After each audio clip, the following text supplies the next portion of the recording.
En un minuto vamos con Hoy en la Historia. 8 de la mañana, 40 minutos. Esta es la hora de la verdad. Metaldec de Acesco, el entrepiso que se adapta a todo tipo de estructura, presenta En la hora de la verdad, a través de Radio Red, Hoy en la Historia.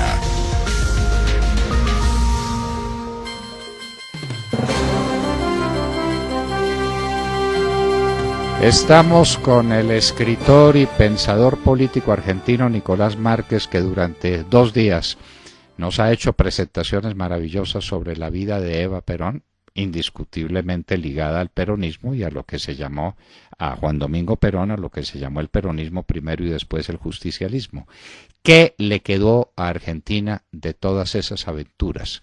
¿Cuál es el legado político y el legado social y el legado económico del régimen peronista? Nicolás Márquez, muy buenos días. Muy buen día, doctor Londoño. Me voy a hacer peronista de tanto conversar con usted sobre este personaje. Bueno, si se enamora de Perón es por su cuenta, Nicolás. A mí no me acuse. Esa sí es de las acusaciones que no le recibo. Yo no quiero volver peronista a nadie, y menos a un hombre de la independencia de carácter que usted tiene. De manera que si se vuelve peronista es por su cuenta, no por culpa mía. No me hago semejante responsabilidad. Por eso, no me hago responsable de eso, Nicolás, de manera que acúseme de otra cosa. Nicolás, Mire, ¿qué le quedó a Argentina de ese régimen de oprobio que usted nos ha descrito en los últimos 2 días? ¿Cuál es la herencia del peronismo? Una anécdota cortita de Perón, justamente. Cuando él estaba en Madrid, exiliado, una vez un periodista, que creo que fue Tomás Herrey Martínez, si no me equivoco, le preguntó, cómo consideraba él que estaba dividida la sociedad argentina en términos ideológicos, y Perón era muy gracioso, en el trato personal era muy seductor. Y entonces Perón dijo, mire, en Argentina hay un 33% de socialistas, un 33% de conservadores y un 33% de radicales. Los radicales en Argentina son la socialdemocracia, digamos. Y el entrevistador le dice, pero ¿cómo, general? ¿Y los peronistas? No, peronistas son todos, dijo.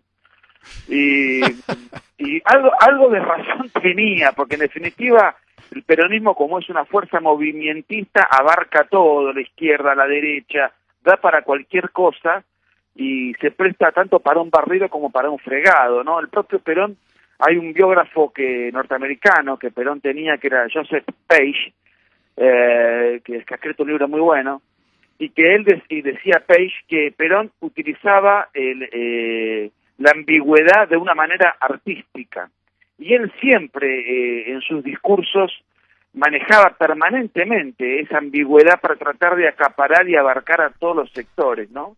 Él decía, los gobiernos son cualitativos, pero los votos son cuantitativos, por eso él tenía un afán irrefrenable por sumar votos a todo propósito y buscaba voluntades a todo propósito. Así que si yo me hago peronista no le extrañaría a nadie, porque en Argentina son todos peronistas, digamos, de una manera u otra, lamentablemente.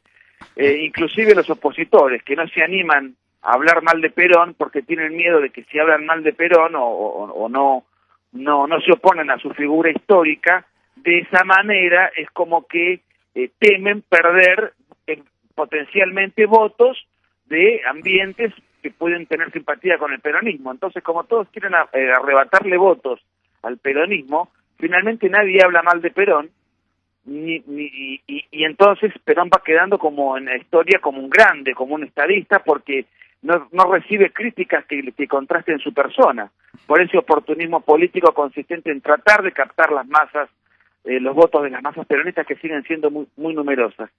Hay una de manera, perdóneme, Nicolás, perdóname, usted va a tener que vender su libro clandestinamente, entonces. Porque si nadie se atreve... Eso puede ser, pero hay mucha gente que no lo quiere, pero el problema es que no lo dicen, porque no quieren enemistarse con la religión argentina. El peronismo es la religión sociológica de la Argentina, desafortunadamente. No hay personas públicas que lo destraten. Ahora, que en el ámbito personal, privado, mucha gente diga, a este país lo reventó Perón, eso es común en escucharlo. en los argentinos no peronistas, pero de ahí a que lo digan por televisión o por radio es otra historia. A eso me refería. Pero bueno, hay una tercera etapa en la vida del peronismo, de Perón concretamente, que tiene que ver con toda esta etapa trágica de Argentina, de hegemonía, de totalitarismo. El otro día alguien me lo pretendía comparar con Hugo Chávez, y la comparación tiene algunos aspectos atendibles, pero en realidad lo de Perón fue muchísimo peor, porque Hugo Chávez, que no solamente martirizó a Venezuela, sino a ustedes también, por sobre todas las cosas a los colombianos también, fuera de Venezuela. En Venezuela hay diarios opositores. El Universal de Caracas escribía notas que lo castigaban, la revista de Teodoro Petkov escribía editoriales que lo castigaban, había dirigentes que se animaban a criticarlo. En la época de Perón eso no se podía hacer, no había una radio, no había un diario, los opositores estaban exiliados y encarcelados. También es verdad que era otro contexto histórico, otra tecnología, otras comunicaciones. Hoy es muy difícil poder construir un totalitarismo tan cerrado porque los márgenes de libertad que permite el capitalismo mundial, la tecnología, en fin, todo eso es contrario a los absolutismos muy cerrados. Pero en los años 40, en los años 50, Perón eso lo pudo hacer a mano de hierro. Y bueno, ¿qué pasó con Perón? En el año 55, finalmente, cuando él ya se le había terminado el dinero para seguir haciendo su demagogia, se le había terminado sus recursos para poder seguir comprando voluntades, anestesiando a las masas con sus permanentes aumentos de sueldo, con sus beneficios sindicales, todo lo que él había dado de una manera frenética, festiva. Bueno, eso duró un rato largo, porque Argentina era un país rico, como usted siempre dice, que terminó siendo pobre cuando Perón se va, porque toda esa fabulosa riqueza fue despilfarrada. El peronismo se dedicó a distribuir, pero no a generar riqueza. Y eso se le fue terminando, se genera la pelea con la Iglesia que hacíamos mención ayer, donde él intenta reemplazar la religión católica por una religión secular, la religión peronista, digamos. Y finalmente un alzamiento militar que era de pocos militares, un sector del ejército y la marina, el grueso de las Fuerzas Armadas todavía le respondían a Perón. Sin embargo, había un régimen exhausto, cansado, los propios leales estaban cansados de Perón, de sus caprichos, se había burguesado ese poder. Perón estaba en otra cosa, se le había hecho muy mala fama en función de determinadas fiestas con menores de edad que se hacían en la Quinta de Olivos. Había un régimen desgastado, y ese alzamiento militar fue victorioso, se conoció como la Revolución Libertadora. Si bien Perón tenía mayoría militar para poder aplastar, no se animó a repelerlo. No, él siempre, cuando había peligro físico, cuando había peligro militar, él siempre se acobardaba. Inclusive llegaron a bombardear la Casa de Gobierno, aviones de la Marina, en la desesperación de sacarnos de encima a semejante energúmeno, se llegaba a cualquier desquicio, ¿no? Con muertos civiles. Era toda una situación muy conflictiva para la Argentina. Perón se exilia, y fíjese, lo primero que hace es irse a Paraguay, a Paraguay de Stroessner.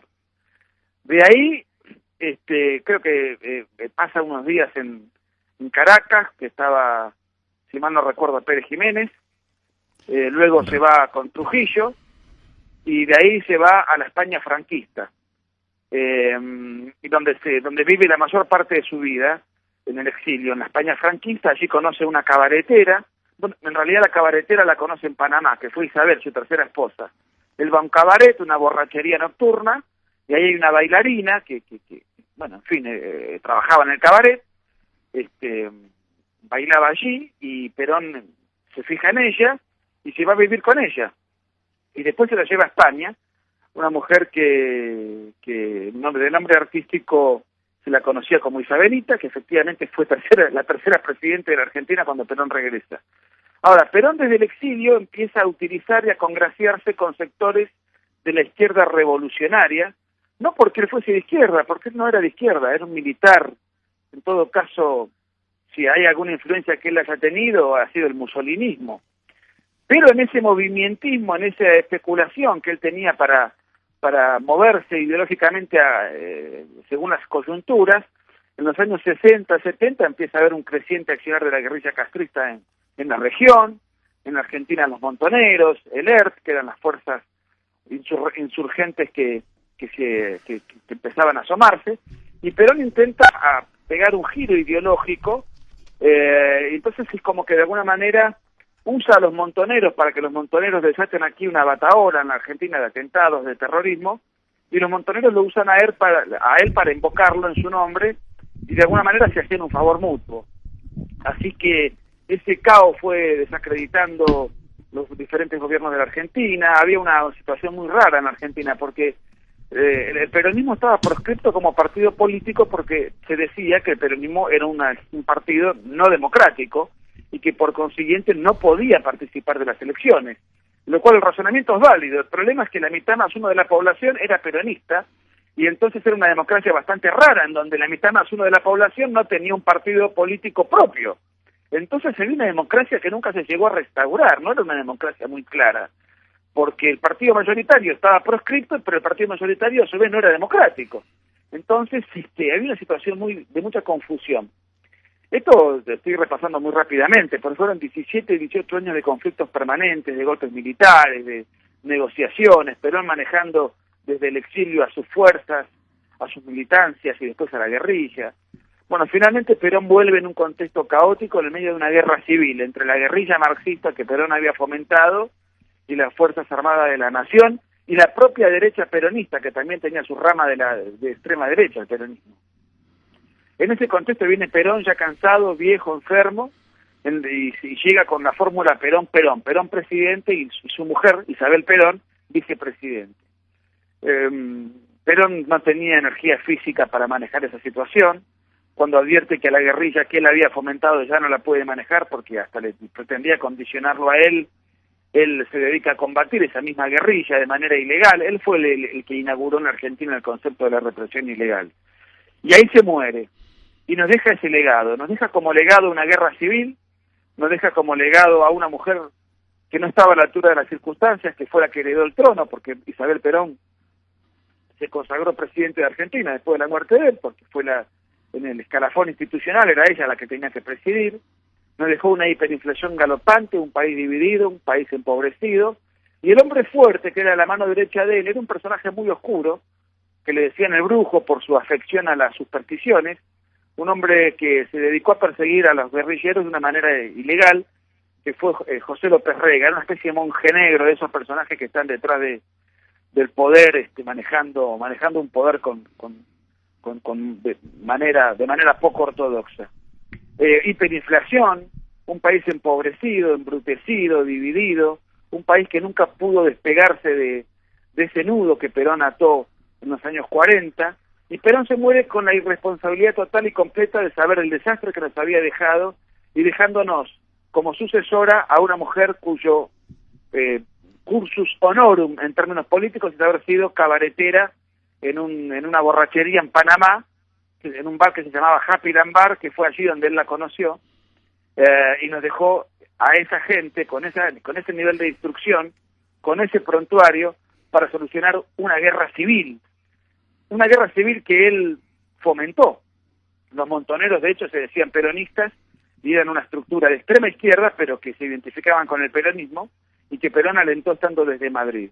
Y eso dio pie, ese caos vigente, para que el grueso de la población apoyara el golpe militar del año 76 que presidió el general Videla, conocido mundialmente. Y ahí sí hubo un gobierno cívico-militar de facto que le ganó la guerra a la subversión, que después fue muy cuestionado por las maneras cruda con la que se combatió la guerrilla.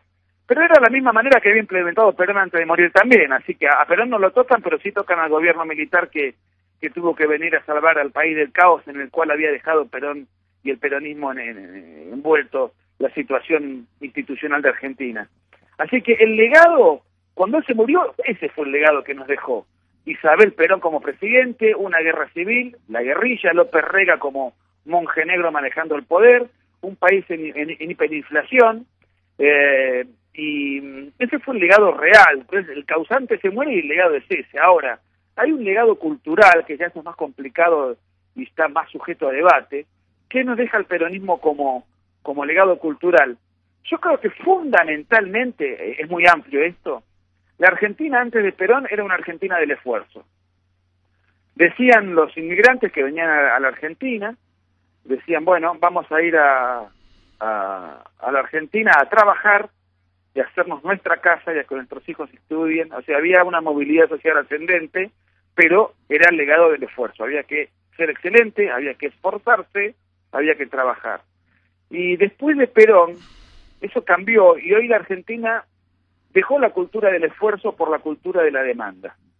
Yo tengo derecho a que el Estado me dé una casa, yo tengo derecho a tener un salario determinado, yo tengo derecho a que por cada hijo que yo tenga el Estado me dé un subsidio. Es la cultura del esfuerzo por la cultura de la demanda. Ahora todo el mundo le demanda al Estado cosas concretas.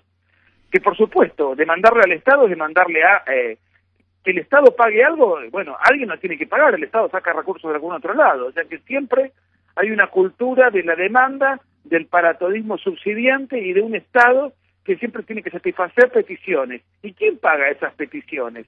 Y bueno, se pagan o con emisión monetaria o con impuestos confiscatorios a los sectores productivos y a la propiedad privada. Bueno, eso es lo que le ha pasado a la Argentina, es la historia de la Argentina de los últimos 60 o 70 años, en donde además otro legado que Perón le dejó a la Argentina es el desprecio por las instituciones. En Argentina la legalidad, el principio de legalidad, la división de poderes, lo que escuchamos el otro día, lo que vimos cuando conversábamos, el escándalo de Nisman, bueno, eso es el envilecimiento de las instituciones. Antes de Perón había instituciones, había un concepto de legalidad, había un concepto de esfuerzo personal, nadie te regalaba nada, pero tú tenías un contexto en el cual si te esforzabas y cumplías con tus deberes, ibas a tener una recompensa, ibas a tener un sueldo digno, ibas a tener un progreso social, y eso te llevaba tiempo y esfuerzo, como sucede en cualquier país normal. Bueno, eso fue reemplazado por el facilismo, por la demanda, por el exitismo. El argentino es muy exitista, lo vemos en muchos aspectos, lo vemos en el fútbol. Maradona refleja el pensamiento de la Argentina. Ese triunfo fácil, ese éxito inmediato, ese triunfalismo, ese compadrito, esa petulancia, pero esa falta de disciplina, esa falta de palabra empeñada, de cumplimiento con la palabra empeñada, esa falta de sentido del esfuerzo y la responsabilidad personal, hace que finalmente Maradona sea un fracasado y viva de los recuerdos de aquello que fue Maradona. Digamos, hay una frase del tango que habla de la vergüenza de haber sido y el dolor del ya no ser. Nosotros nos pasa lo mismo, somos la vergüenza de haber sido y el dolor del ya no ser. Entonces siempre hablamos de aquello que hemos sido. Maradona le pasa lo mismo. Se puede rememorar aquello grandioso que fue, pero hace 30 años que no tiene un solo éxito personal porque su vida desordenada, de despilfarro, de desorden, de irresponsabilidades y de excesos, lo llevó a envilecerlo humanamente. Pongo el ejemplo de Maradona porque es una especie de Dios laico que tenemos nosotros, que lo idolatramos permanentemente. Y tiene esa comunicación Maradona con las masas porque refleja en mucho la idiosincrasia argentina. A mí me gusta comparar al peronismo con el maradonismo porque creo que tienen mucho en común como concepto, como figura sociológica. Lo que representa tiene mucho en común, ¿no? Nicolás, hay un tema que quiero proponerte para que trates en los cortos minutos que tenemos. Es el tema de la corrupción. ¿Qué pasó con la gigantesca fortuna que siempre se dijo tenía Perón? ¿A cuáles manos fue a parar? Y se decía que estaba en Suiza o que estaba en España. ¿Qué pasó con esa fortuna escondida? ¿Y en qué medida ese enriquecimiento brutal de Perón, que dejó una fortuna para nadie probablemente, en qué medida eso se refleja en lo que pasó después en la Argentina en actos de corrupción como los que se atribuyen a la pareja Kirchner? Mire, la fortuna de Perón siempre ha sido un misterio y todo está sujeto a especulaciones. La primera especulación es que lo que se robaba durante el régimen peronista, que era mucho, pero que no se podía denunciar porque la justicia no era independiente, la prensa no lo podía hacer porque la prensa dependía del Estado, entonces todo estaba muy sujeto a conjeturas. Ahora, ¿cuál es la primera conjetura? Perón no tenía nada a su nombre, y la fortuna de Perón estaba colocada a nombre en realidad de Eva Perón, de su mujer. Esto se refleja por varias cuestiones. Primero, que una histórica gira que Eva Perón hizo por Europa, donde ella fue agasajada por el general Franco, bueno, estuvo con el Papa, una gira que hizo en el año 47, 48, Eva Perón. Dentro de todo ese periplo semioficial, donde había parte era una gira turística, en parte y otra parte una gira en términos oficiales, con reuniones oficiales en representación del gobierno argentino, hubo 4 o 5 días no establecidos en el periplo, no oficializados, ni como turismo, ni con una connotación diplomática, en los cuales Eva Perón se fue a Suiza. Se especula que allí ella abrió una cuenta para depositar la enorme fortuna que había amasado la pareja gobernante. Porque nunca se informó absolutamente nada, pero sí se pudo confirmar que estuvo en Suiza. ¿A qué? Nunca se supo. Lo que ocurrió, Eva Perón muere al poco tiempo, 3 años después, y ahí aparece una disputa terrible por la herencia de Eva Perón. Y esto hace sospechar inequívocamente cuán grande habría sido esa fortuna, porque Eva Perón había sido siempre una insignificante actriz postergada. Había trabajado por muy poco dinero, porque era una actriz de segundo orden o de tercer orden. Nunca tuvo dinero, nunca tuvo una propiedad. Y recién ella accede al poder y así sí, se la ve vestida con joyas y con todas unas opulencias, pero esto era como producto de dineros mal habidos, porque ella no trabajaba. Es más, en la Fundación Eva Perón, que era la que ella presidía, su cargo era ad honorem. Perón, por su parte, había donado su sueldo de presidente a la fundación y solo tenía un modesto haber como militar retirado, que sería un haber digno, no digo que no, pero en absoluto como para tener una vida de millonario. Y a partir de ahí empieza un episodio muy sórdido. Eva Perón muere y los herederos eran 2, Perón y la madre de Eva Perón. Los 2 tenían que ser herederos de la herencia de Vita, digamos. Ahora, y a partir de ahí empieza una lucha por esa herencia que le costó la vida al hermano de Eva Perón. Habían amenazado a la madre de Eva que si ella no negaba la herencia en favor de Perón, le iban a matar a el hijo, que era Juan Duarte, era un hermano de Eva Perón. Juan Duarte apareció suicidado. Fíjate cómo la historia argentina se repite. allá suicidan a la gente, ¿no? Y había un chiste que decía, todo el mundo sabe que se suicidó, pero nadie sabe quién lo suicidó. Apareció suicidado y apareció luego después del suicidio la madre de Eva le cede a Perón la herencia. Ahí se animó le cedió la herencia, pero ella después contó que fue contra su voluntad esa herencia. Y entonces le terminó con una larga historia, le termina ganando la herencia de Perón. Una herencia rara, porque en realidad no se sabía dónde estaba esa herencia. Isabel Perón, que fue la tercera mujer de Perón cuando Perón estaba en España, viajó muchas veces a Suiza. Eso está documentado. No se sabe a qué viajaba a Suiza, viajaba sola a Suiza. Y lo que se especula es que ella viajaba con algún poder emitido por Perón, para Perón tratar de poder traer dinero que estaba a nombre de la difunta, de Eva Perón, en las cuentas de Suiza. Lo que pasa es que no estaba a nombre de él y aparentemente había reticencia de los bancos suizos en abrir, digamos, esas cuentas para el difunto, para el viudo, digamos. O sea que ahí hay toda una historia donde no se sabe exactamente qué pasó. Sí le puedo decir que en el año 73, cuando Perón vuelve al país, un presidente peronista que duró una semana, que era se llamó Raúl Lastiri, duró unos días nomás, que llamó a elecciones para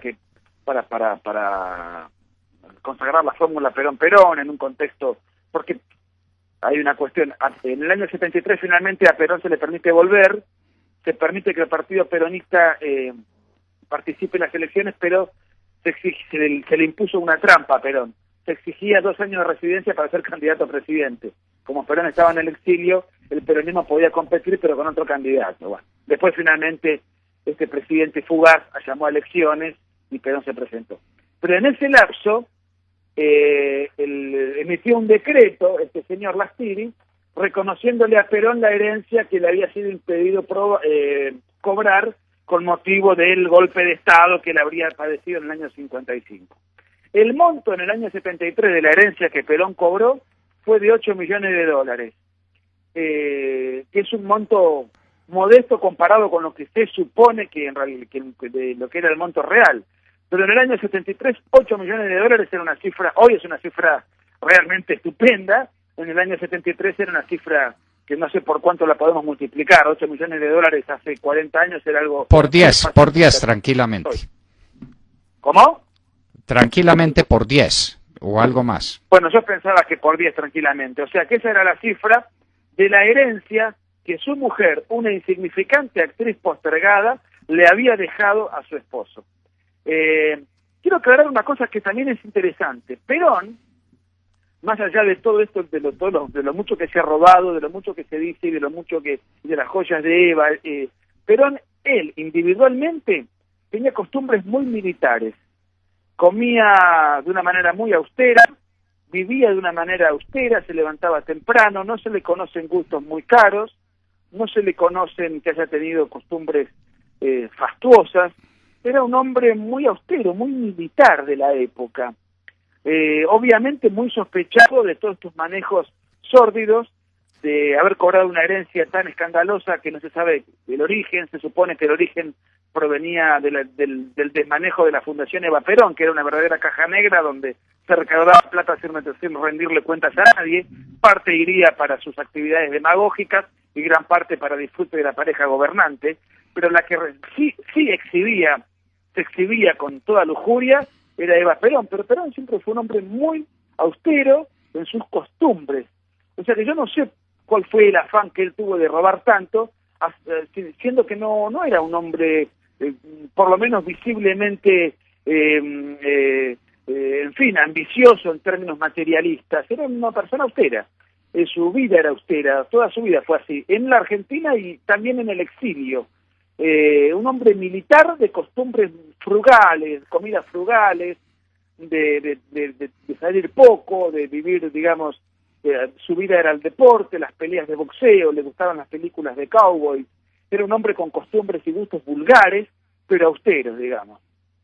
Bueno, esa pues es la vida de Perón y esa es la herencia de Perón para la Argentina. Un país rico, de los más ricos del mundo, conducido al tercer mundo, por esto que Nicolás Márquez nos ha descrito, y que desde luego explicará muy bien en su libro, que esperamos sí se publique en Colombia, porque seguimos a la espera de que el canalla, su magnífica biografía sobre ese gángster internacional que fue el Che Guevara, no ha podido ser publicado a derechas en Colombia. Esperamos que pronto lo sea y que también lo sea el libro sobre Juan Domingo Perón.